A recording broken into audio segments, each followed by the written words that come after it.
Hello students, very good morning. तो myself Vishnu Soni, कू science academy online platform पर आपका वेलकम। तो बेटा हम लोग लास्ट क्लास में बीजीए स्टार्ट किया हुआ है नील हरित शैवाल, और नील हरित शैवाल में हम लोग कुछ टॉपिक क्लियर कर चुके हैं। आज हम लोग जो टॉपिक क्लियर करेंगे वो है आपके नील हरित शैवालों में जनन, रिप्रोडक्शन इन बीजीए, जनन की बात करते हैं। तो बेटा जो नील हरित शैवाल हैं उनमें दो विधियों के द्वारा जनन होता है। पहली विधि है बेटा आप लोगों की कायिक जनन। फर्स्ट मेथड क्या है? कायिक जनन, वेजिटेटिव रिप्रोडक्शन। और दूसरी विधि है बेटा आप लोगों के अलैंगिक जनन। नील हरित शैवालों के अंदर दो विधियों से जनन होता है। पहली है कायिक जनन और दूसरी है अलैंगिक जनन। बेटा जो कायिक जनन है ये भी दो विधियों के द्वारा बीजीए में होता है। एक विधि आप लोगों के द्विविभाजन द्वारा, बाइनरी फिजन, और एक है बेटा आप लोगों के विखंडन द्वारा, by fragmentation, bye binary fission और बाय फ्रेगमेंटेशन। क्या होता है बेटा द्विविभाजन? इसमें क्या होता है, जो बीजीए है नील हरित शैवाल हैं, ये बेटा क्या होगा, दो भागों में टूट जाएगा और उन प्रत्येक भाग से नए बीजीए का क्या होता है, निर्माण होता है। और सामान्यतः ये जो बीजीए है उनमें या प्रोकैरियोट्स के अंदर कायिक जनन की या जनन की सबसे सामान्य विधि है। कई बार इसमें अलैंगिक में भी मानते हैं इसको। तो इस जनन की सबसे सामान्य विधि की बात करें तो विखंडन, बोले ऑप्शन देखना है कि क्या दे रखा है, तो विखंडन दे रखा है, द्विविभाजन नहीं दे रहा है तो विखंडन को कर देते हैं, और यदि द्विविभाजन दे रखा है तो द्विविभाजन को हम लोग टिक मार्क करते हैं। और इस प्रकार का बेटा जो जनन है वो किन के अंदर होता है, वो होगा, हम लोगों ने एक कोशिकीय बीजीए के बारे में पढ़ा था, स्पाइरुलिना नामक बीजीए के अंदर द्विविभाजन के द्वारा क्या होता है, जनन होता है। क्लियर?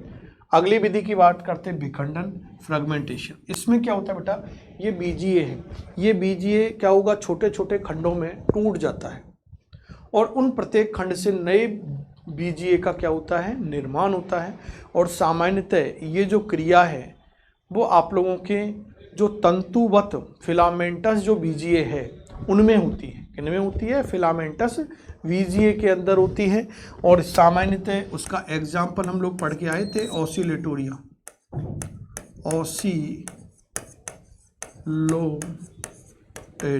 ऑसिलेटोरिया के अंदर इस विधि के द्वारा क्या होता है बेटा, सामान्यतः जनन होता है। क्लियर? कोई डाउट यहाँ तक? आगे बढ़े, अगली विधि पढ़ते हैं अलैंगिक जनन। अलैंगिक जनन है बेटा जो नील हरित शैवालों में ये एकाइनिट्स के द्वारा होता है। ये किसके द्वारा होता है? एकाइनिट के द्वारा। तो एकाइनिट क्या है बेटा? तो बेटा कुछ नील हरित शैवालों में विपरीत परिस्थितियों से बचने के लिए, नील हरित शैवालों में विपरीत परिस्थितियों से बचने के लिए जो रचना निर्मित होती है उसे हम लोग बोलते हैं अकाइनिट्स। ये अलैंगिक रचनाएं हैं जो बेटा सामान्यतः नॉस्टॉक वगैरह के अंदर बनती हैं। कॉलोनियल बात की थी ना अपन लोगों ने, कॉलोनियल फॉर्म है ना, तो उसके एग्जाम, तो ये याद रखना है। क्लियर?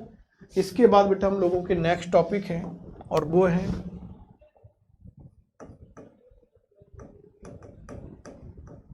नाइट्रोजन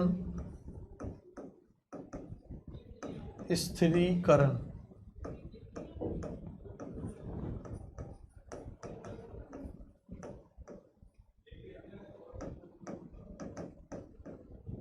नाइट्रोजन स्थिरीकरण, नाइट्रोजन फिक्सेशन क्या होता है बेटा? तो बेटा क्या होता है कि कुछ बीजीए होती है जो नाइट्रोजन स्थिरीकरण में सहायक होती है। अब नाइट्रोजन स्थिरीकरण क्या है? तो बेटा जो वातावरणीय नाइट्रोजन होती है, उस वातावरणीय नाइट्रोजन का उसके अवशोषण योग्य लवणों में बदलने की प्रक्रिया नाइट्रोजन स्थिरीकरण कहलाती है। वायुमंडलीय मुक्त नाइट्रोजन का उसके अवशोषण योग्य लवणों में परिवर्तन की प्रक्रिया नाइट्रोजन स्थिरीकरण कहलाती है। और बेटा जो नाइट्रोजन स्थिरीकरण है, ये हम लोग देखते हैं कि जो कुछ बीजीय होते हैं, उन बीजीय में नाइट्रोजन स्थिरीकरण करने के लिए एक विशेष प्रकार की कोशिका पाई जाती है जिसे हेटेरोसिस्ट कहते हैं। बीजीए में नाइट्रोजन स्थिरीकरण करने के लिए एक विशेष प्रकार की कोशिका पाई जाती है जिसे हेटेरोसिस्ट कहते हैं, जो बेटा क्या होती है आप लोगों के मोटी भित्ति वाली होती है। ये कैसी कोशिका होती है? मोटी भित्ति वाली कोशिका होती है, मोटी भित्ति वाली एवं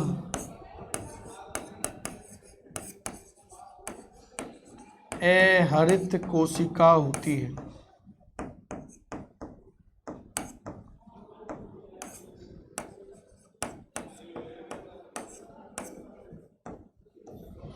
क्लियर?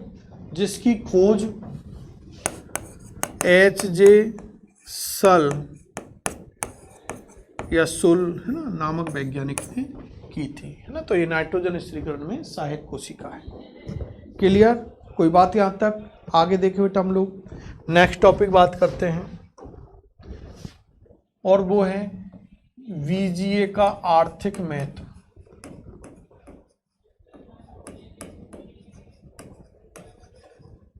तो बेटा वीजीए के आर्थिक महत्व की मैं बात करूं, इकोनॉमिक इंपॉर्टेंस ऑफ वीजीए, तो बेटा वीजीए जो हैं इनके कुछ लाभदायक भी महत्व होते हैं, इनके कुछ लाभ भी हैं और कुछ हानियां भी हैं, तो हानिकारक क्रियाएं भी होती हैं।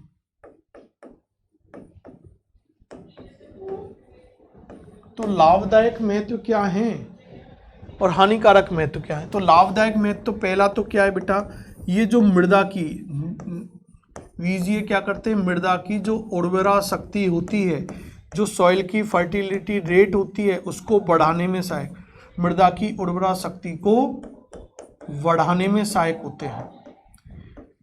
इन वीजीए का बेटा हम लोग उपयोग किसके रूप में भी करते हैं?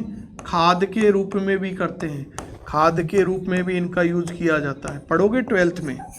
और कुछ वीजीए होती है बेटा, ये टॉक्सिक विषैले पदार्थों का स्रावन करती हैं जो मच्छरों के लार्वा को पानी में वृद्धि करने नहीं देती है ना। तो मच्छरों के लार्वा की वृद्धि को भी रोक देते, वृद्धि को रोकने में सहायक। क्यों? क्योंकि बीजीए क्या करता है, कुछ बेटा टॉक्सिन्स स्रावित करेगा।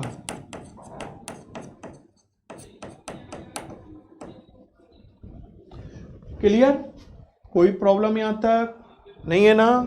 तो मृदा की उर्वरा शक्ति को बढ़ाने में सहायक, खाद के रूप में इसका उपयोग किया जाता है, मच्छरों के लार्वा की पानी में वृद्धि को ये रोक देता है। हानिकारक क्रिया की बेटा मैं बात करूं तो एक इसके अंदर हानिकारक क्रिया हम लोग देखते हैं कि जल प्रस्फुटन में इसका मुख्य फैक्ट तो एक तो यही होता है, जल प्रस्फुटन, वाटर ब्लूमिंग, वाटर ब्लूम्स। ये जल प्रस्फुटन क्या होता है बेटा, तो इसको समझा देता हूं मैं आपको, ये कई जगह काम आएगा कि ये कोई बेटा जलाशय स्रोत है। अब इस जलाशय स्रोत पर ये बीजीए प्रजाति आ गई, कोई बीजीए स्पीसीज आ गई, तो इस बीजीए के अंदर बेटा एसेक्सुअल मोड ऑफ रिप्रोडक्शन होता है, अलैंगिक जनन होता है, और इस एसेक्सुअल मोड ऑफ रिप्रोडक्शन की वजह से ये बेटा इस जलाशय स्रोत पर बहुत तेजी से वृद्धि करती है, जिससे कि पूरा का पूरा जलाशय स्रोत इस बीजीए के द्वारा घिर जाता है। तो फिर इस जल के अंदर बेटा जो ऑक्सीजन है, उस ऑक्सीजन के स्तर में क्या आ जाती है, कमी आ जाती है। तो ऑक्सीजन के स्तर में कमी आ जाने की वजह से इस जलाशय के अंदर जो सूक्ष्म जीव हैं, उन सूक्ष्म जीवों की वृद्धि क्या हो जाएगी बेटा, वृद्धि रुक जाती है, उपापचय क्रियाएं रुक जाती है, जिससे उनकी मृत्यु हो जाती है, जिससे ये जल कैसा हो जाता है, विषाक्त हो जाता है, और इसी क्रिया को हम लोग जल प्रस्फुटन बोलते हैं।